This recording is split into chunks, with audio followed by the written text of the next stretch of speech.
Avez-vous déjà entendu les mots clope pour cigarette, mioche pour enfant, ou les verbes se barrer pour s'en aller, ou kiffer pour aimer?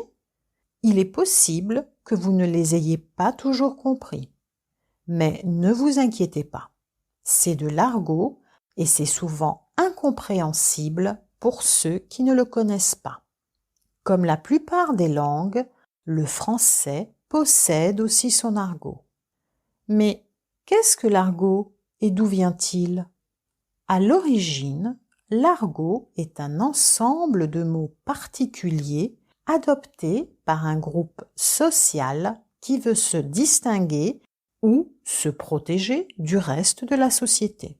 L'argot a donc permis à certaines communautés, comme les prisonniers, des corporations professionnelles, comme les bouchers avec le largongie des louchébèmes, ou encore les habitants de certains quartiers ou banlieues, de ne pas être compris des autres. Toutefois, au cours du temps, l'argot s'est généralisé et aujourd'hui, certains mots et expressions sont entrés dans le langage courant. C'est au cours de la première moitié du XIXe siècle que l'argot devient un objet d'étude à part entière avec la parution en 1860 du Dictionnaire des excentricités de la langue française. De nombreuses autres publications suivront, car l'argot s'enrichit constamment. Une évolution de l'argot est le verlan, qui se caractérise par l'inversion de l'ordre des syllabes. Verlan, en français, signifie l'envers, à l'envers. Par exemple, musique devient zikmu et fou devient ouf. Le verlan s'est véritablement popularisé dans les années 70-80 grâce aux chansons de Renaud et son célèbre Laisse béton, laisse tomber.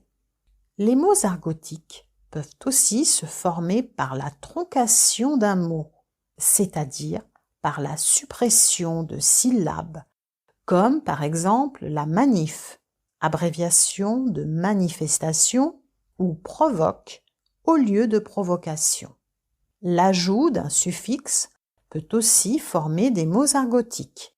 Nulos pour dire nul ou craignos qui vient de craindre et signifie pas drôle ou pas amusant. Même s'il reste encore un peu cryptique, un peu confus, romans, chansons et films ont beaucoup contribué à mieux faire connaître la crudité, mais aussi la poésie de ce langage. Et quant à la toile, elle vous offre l'accès libre à de nombreux dictionnaires en ligne d'argot, du français familier, des banlieues ou tout simplement du français populaire. Vous trouverez entre autres le dictionnaire de la zone. Mais vous n'avez que l'embarras du choix. Bon, j'espère que vous avez kiffé ce reportage.